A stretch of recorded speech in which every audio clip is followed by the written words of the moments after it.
Hey there everyone, it's child therapist Mister Stu with another episode of Bad Kids Don't Exist. This is the podcast that helps adults better understand kids to create environments where kids and their caregivers thrive.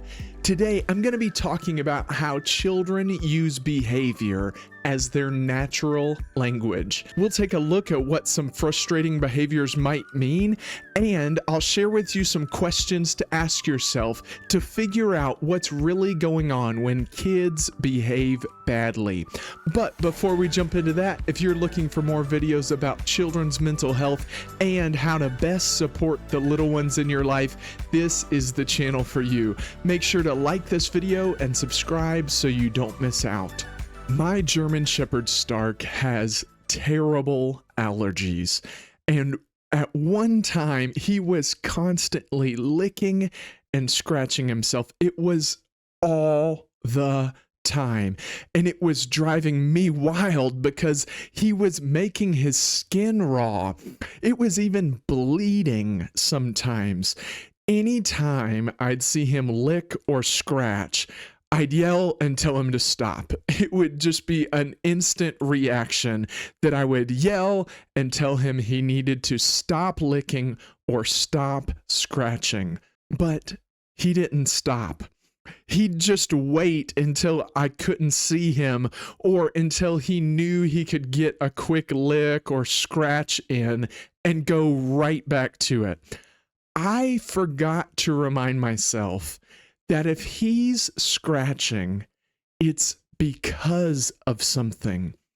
So finally, I talked with my vet who prescribed some allergy meds, and within 2 days, the scratching and the licking stopped. His frustrating behavior, the licking and the scratching, was because of something.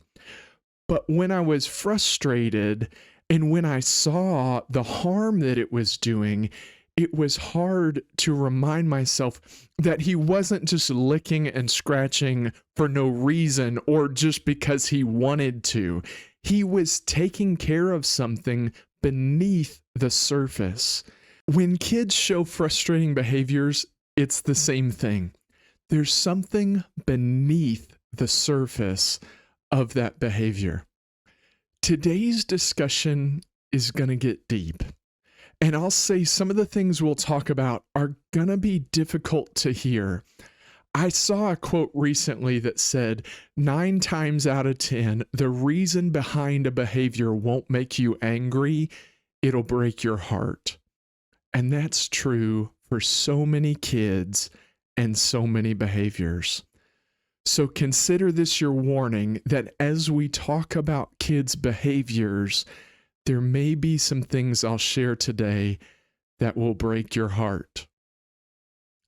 When I first got out of college, I worked at a psychiatric facility. It was for kids who, for one reason or another, had been removed from their homes. Either they were doing dangerous things or dangerous things were being done to them. It was one of the first jobs I had in the mental health field, and I was there for several years. But one night at the facility, I got a call that some of my colleagues needed help because there were a lot of fights happening in their wing of the facility. I showed up, and what I saw was really difficult. There was a little boy who had taken some of his feces and smeared it all over himself. For a lot of reasons, that wasn't something we could just let go. It was dangerous to himself, and it was dangerous to everybody else in that wing of the facility. We had to intervene and make this behavior stop. I had to step in and actually place him in what's called a physical management. Basically, it's a way we're trained to physically restrain kids so they can't continue to do whatever dangerous thing it is they're doing. So I restrained him, and he calmed down and finally agreed to stop doing what he had been doing. And the staff got him all cleaned up, and then it was bedtime. But during his bedtime routine, another problem came up.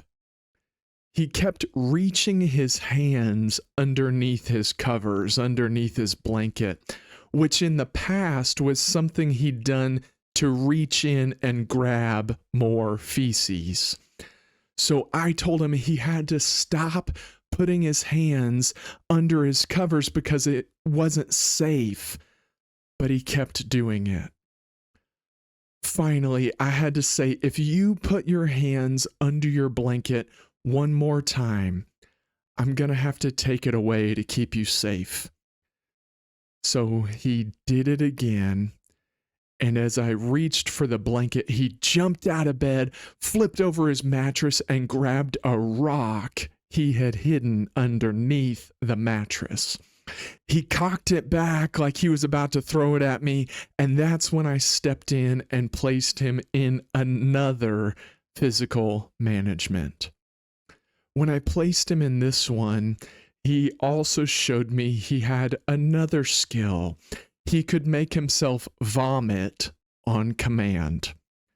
He caused himself to vomit into his mouth, and then he spit that on my arms and my face as I held him there. I want to pause here. What would you think of this kid? Or maybe better yet, what do you think of your kids when they do things that seem bad and completely out of control? In the last few episodes of Bad Kids Don't Exist, I've talked about the prefrontal cortex. It's the part of the brain located right behind the forehead, and it's used for what are called executive functions. When you think of the word executive, think of higher level things. Executives in companies are there to manage the company and make sure the business runs smoothly. Executive functions in the brain do the same things. They help everything run more smoothly. Critical thinking, problem solving, organization, time management, and higher level language are all processed in the prefrontal cortex. But kids don't really have access to that part of their brains. It's the reason that critical thinking, problem solving, organization, and time management are so difficult for kids. It also means that when it comes to expressing themselves verbally, kids are very limited. You probably see this when you ask a kid a question. You can probably tell they're not thinking too much about the question. They're thinking about either what they believe you want them to say or what the shortest answer is they can give to end the conversation. Questions are hard for kids. Vocabulary is hard for kids. Language is hard for kids. Because of that, kids choose to communicate in other ways. The best way that kids know how to communicate is through their behaviors.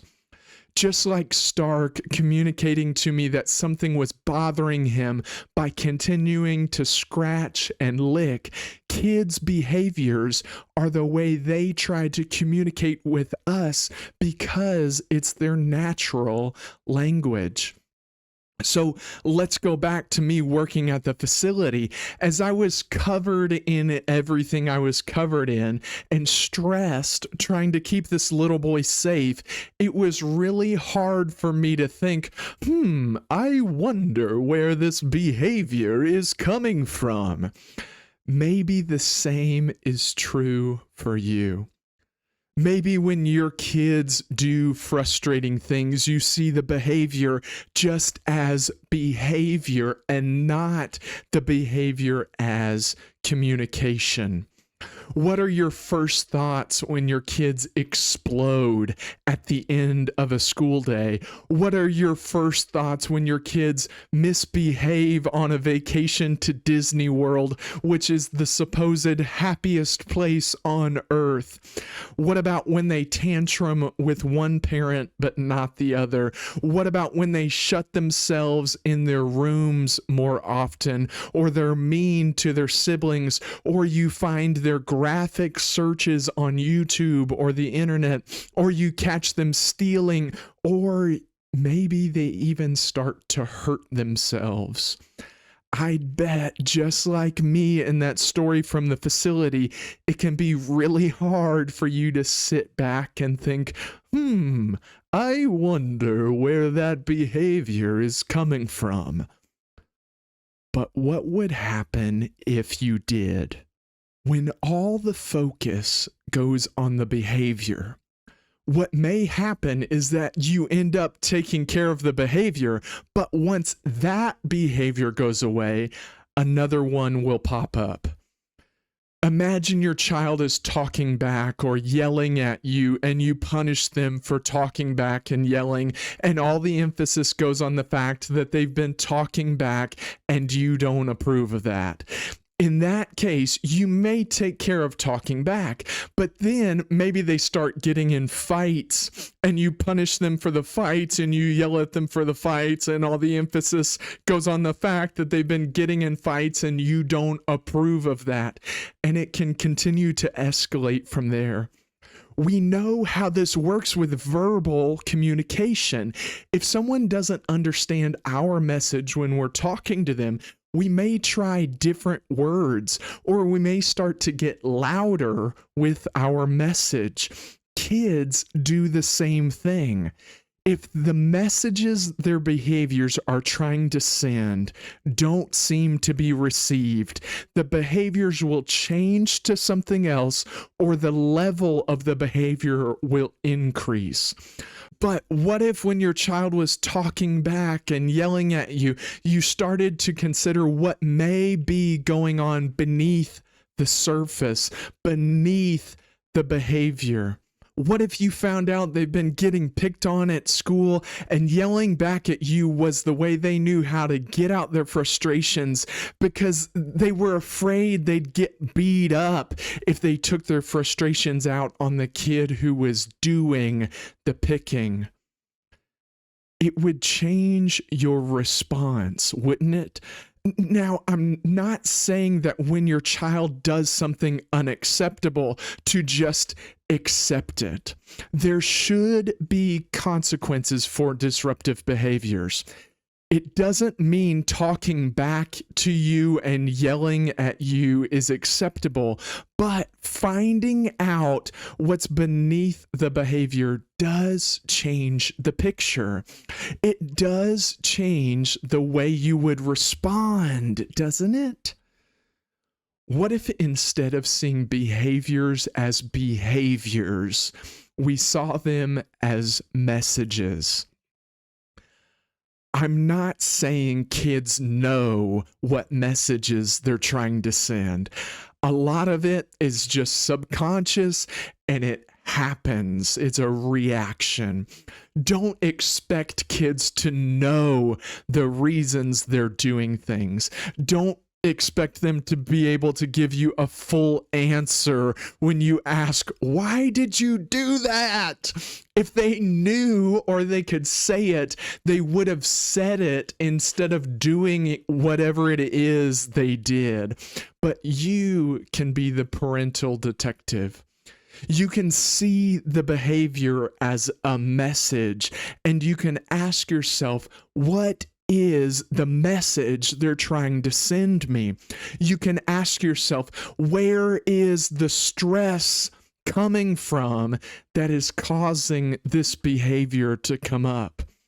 When you do that, you can see that when your kids explode at the end of a school day, they may be sending the message that just like you've had tough days at work where you've had to keep it all together and you found ways to let loose at the end of the day, they've had to keep it all together at school. and they just can't hold it in anymore. When they misbehave on a vacation to Disney World, the supposed happiest place on earth, they may be sending the message that even though it's fun, it's stressful and they're nervous to be somewhere new.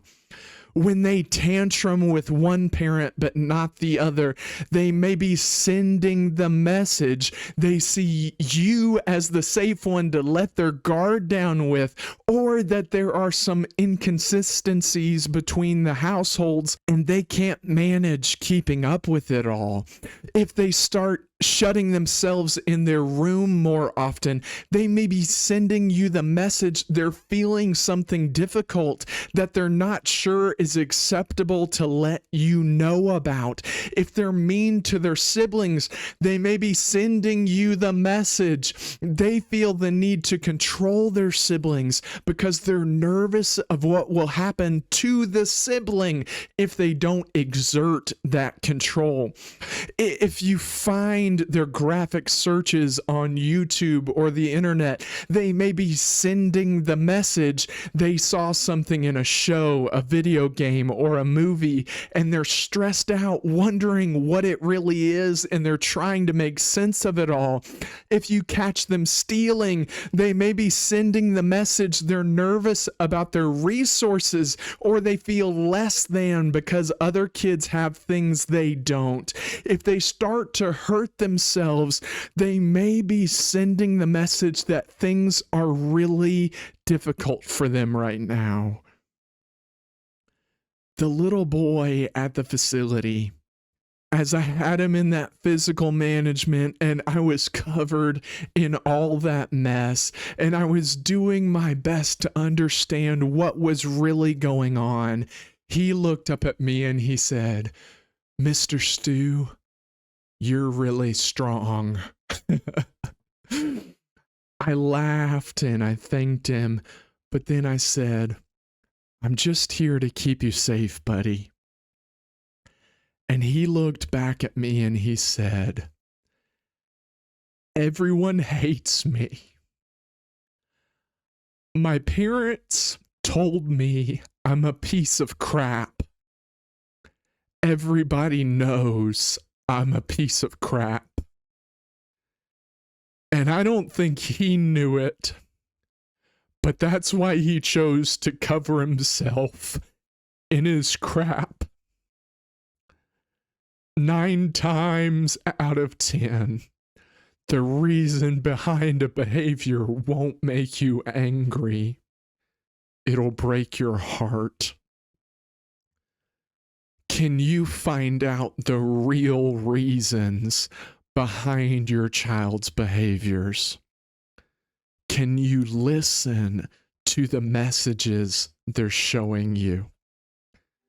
It can look like there are bad kids doing bad things just because they like being bad and doing bad things, but they don't know how to talk like we do. They have to show us instead of tell us what they're thinking and how they're feeling. Kids who behave in ways we see as bad are not bad kids. They just have messages they need to send, and they're hoping we can find a way to listen. Remember, some things exist. Some things don't. Bad kids don't exist.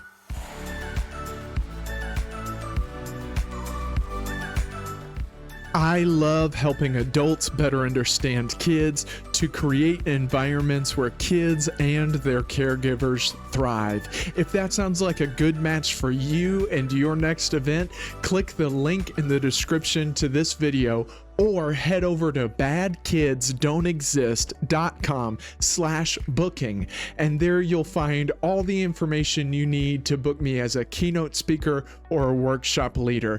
I can't wait to work with you to make your next event a great one.